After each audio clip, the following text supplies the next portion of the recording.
Okay guys, happy Sunday sa tanan no. Kay bawta karon nga ang norte traffic kayo kay daghan kay mga relief goods nga nitabang adto mo na nga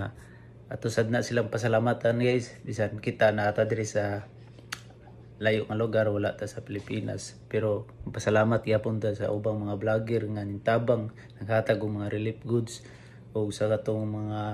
uban pa nga naghatag. Salamat ta kay nagkahiusa ang mga Bisaya nga nagtinabangay sa naapektuhan nga lindol mo na guys nga padayon o keep safe sa inyong pagbiyahe karon kay grabe kay ka traffic mo na nga atong nabalitaan karon guys nga sobra kayong daghan kayong mga nahatag og relief goods o taas kayong traffic gikan pa sa syudad hangtod pa sa padung to sa Carbin mo na nga guys, stay safe, God bless.